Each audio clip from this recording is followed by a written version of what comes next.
Good morning बच्चों। आज हम लक्ष्य के बारे में पढ़ेंगे।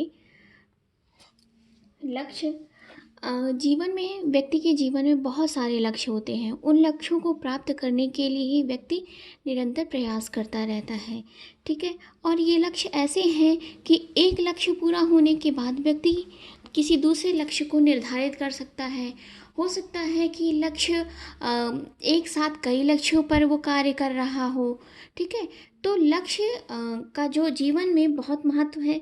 इन्हीं लक्ष्यों की आवश्यकताओं की पूर्ति से ही व्यक्ति को जीवन में सुख, आराम, संतोष, सफलता ये सभी चीज़ें प्राप्त होती हैं। ठीक है। और हर दिन है प्रति क्षण हम क्या है नए लक्ष्यों का निर्माण करते हैं और इन लक्ष्यों की पूर्ति के लिए निरंतर हम प्रयास करते रहते हैं। ठीक है। तो अगर हम देखें लक्ष्यों की परिभाषा, तो निकिल एंड डॉर्सी के अनुसार लक्ष्य वे अंतिम बिंदु होते हैं जिसकी प्राप्ति हेतु व्यक्ति या परिवार कार्य करने की इच्छा रखते हैं। ठीक है। अगर जेपी शहरी की देखें तो लक्ष्य जीवन के वे साध्य हैं जिनको प्राप्त करने हेतु प्रत्येक परिवार व व्यक्ति चेष्टा करता है।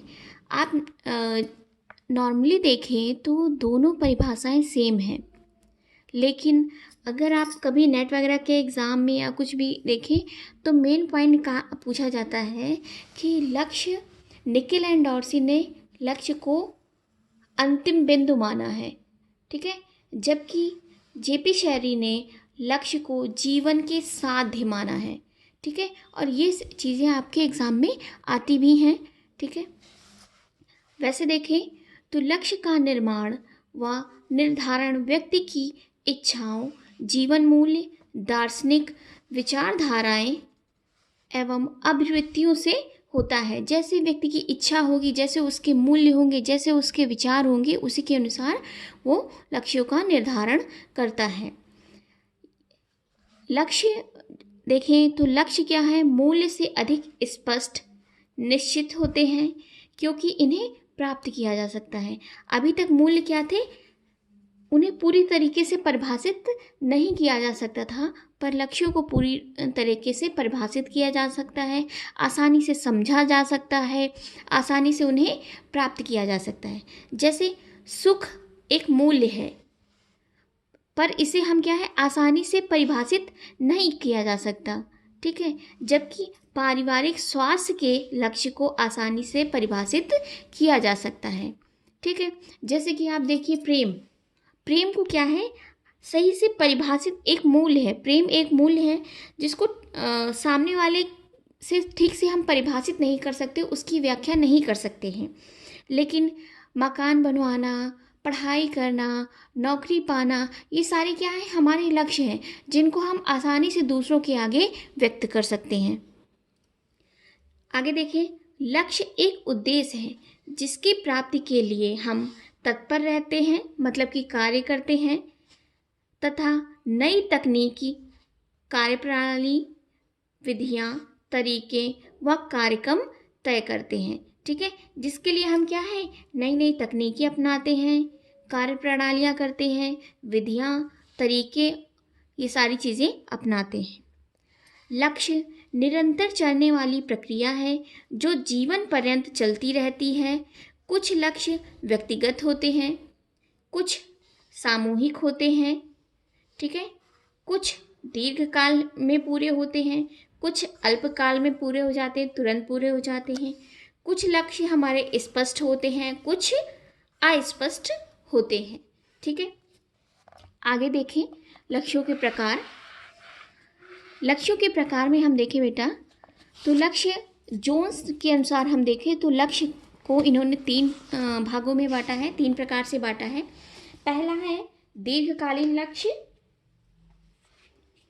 ये दीर्घकालीन लक्ष्य वे लक्ष्य हैं जिनको जीवन में एक या दो बार हम प्राप्त करते हैं या किसी बहुत लंबे समय तक के लिए हम इनकी योजना तैयार करते हैं और काफ़ी दीर्घ अवधि बाद, काफ़ी लंबे आगे समय में हमें इनकी पूर्ति होती है। ठीक है।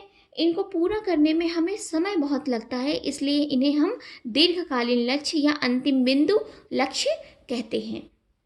जैसे, और ये लक्ष्य जो होते हैं ये स्थायी होते हैं। इनके लिए क्या है, परिवार और व्यक्ति जीवन भर बहुत कठिन परिश्रम करता है, जिसके पश्चात ये लक्ष्य प्राप्त होते हैं। जैसे कि डॉक्टर बनना, तो अगर डॉक्टर बनना है तो पहले क्या है, आप हाई स्कूल इंटर में बायो लेते हैं। बायो के बाद हम किसी कोचिंग वगैरह में या तैयारी करते हैं कि ताकि इंट्रेंस निकाल सकें। इंट्रेंस के बाद हम किसी कोर्स में एडमिशन लेते हैं, चाहे MBBS है, चाहे MA BAMS है। तो इनमें हम एडमिशन लेके फिर उनकी पढ़ाई करते हैं। उसके बाद भी MD है, PhD है, ये सारी चीज़ें करते हैं, तब जाके कहीं हम एक अच्छे और प्रशिक्षित डॉक्टर बन पाते हैं। ठीक है, तो ये इनमें जो कार्य है, अगर आप देखें पढ़ाई का स्तर देखें तो शुरुआत से पढ़ाई का स्तर बहुत अच्छा होना चाहिए, और हम ये हाई स्कूल से ही तय कर लेते हैं। तो लगभग हमें उसमें 10 साल देने होते हैं, तब जाके कहीं हम डॉक्टर बन पाते हैं। ठीक है, इसी तरह जैसे मकान है, बच्चों की शादी है, ये सारे क्या है, परिवार के दीर्घकालीन लक्ष्य हैं। नेक्स्ट है मध्य अंत या साधन प्राप्ति लक्ष्य। ठीक है, इसको पहले हम बाद में समझते हैं। पहले आप तात्कालिक या अल्पकालिक लक्ष्य समझिए। ये क्या होते हैं, तुरंत इन लक्ष्यों का निर्माण होता है। हम इन लक्ष्यों को प्रतिदिन निर्मित करते हैं, जैसे कि बर्तन धोना, कपड़े धोना, घर सजाना, घर की साफ सफाई करना, ये सारे क्या हैं, अल्पकालीन लक्ष्य हैं। ये लक्ष्य कैसे होते हैं, स्पष्ट होते हैं, निश्चित होते हैं और असंख्य होते हैं। ठीक है, ये दिन प्रतिदिन हमारे बनते रहते हैं, बनते हैं, पूरे होते हैं, फिर बनते हैं, फिर पूरे होते हैं। इनका निर्माण व खोज प्रतिदिन होता है और तीव्रता के अनुसार इन्हें पूरा किया जाता है। मतलब कि जितनी ज़्यादा जो कार्य अधिक आवश्यक होगा, हम उन कार्यों को पूरा करते हैं। जैसे कि हमारे घर में कई सारे लक्ष्य होते हैं, गृह सज्जा भी है, बर्तन धोना भी है, खाना बनाना भी है। तो हमें जिस लक्ष्य की प्राप्ति पहले चाहिए, हम उन लक्ष्यों को पहले पूरा करेंगे। ठीक है, तो ये होते हैं हमारे अल्पकालीन लक्ष्य, और इन्हीं अल्पकालीन लक्ष्यों की पूर्ति के द्वारा ही हम दीर्घकालीन लक्ष्य तक पहुंचते हैं।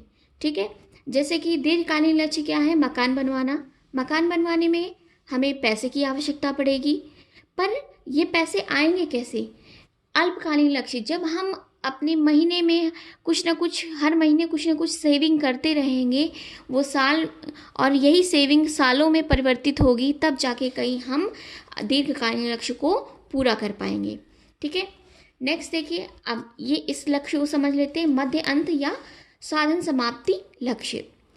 ये लक्ष्य क्या है, ये वास्तव में कोई लक्ष्य नहीं होते हैं, इन्हें एक रूप दिया गया है कि इन्हें हम कह सकते हैं नॉर्मली कि साधारणतया ही हम कह सकते हैं कि ये लक्ष्य का एक प्रकार है, या एक तरह का एक रूप कह सकते हैं, छोटा रूप।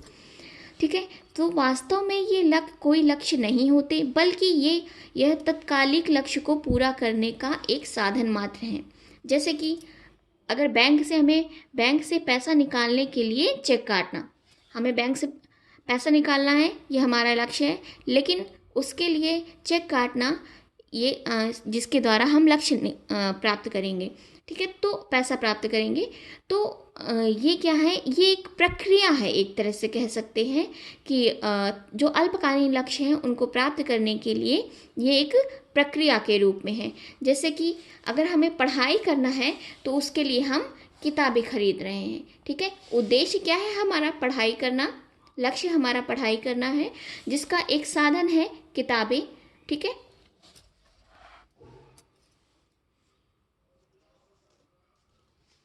चलिए आगे देखते हैं लक्ष्यों की विशेषताएं।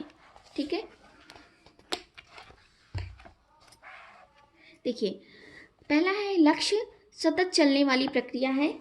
बेटा लक्ष्य क्या है, जीवन पर्यंत चलते हैं। एक लक्ष्य पूरा होता है, दूसरा लक्ष्य प्राप्त, हम दूसरे लक्ष्य को निर्धारित कर लेते हैं। ठीक है, तो इनकी हम बार बार पूरा करते हैं। एक लक्ष्य पूरा हुआ, उसके बाद तुरंत दूसरा आ गया, दूसरा पूरा हुआ, तीसरा आ गया, तो ये निरंतर चलने वाली प्रक्रिया है। ठीक है, ऐसा नहीं है कि एक लक्ष्य पूरा हो गया फिर हमारे जीवन में कोई लक्ष्य ही नहीं रह जाएगा। हमारी एक आवश्यकता पूरी हुई, दूसरी आवश्यकता पूरी करने के लिए हम तत्पर हो जाते हैं। ठीक है।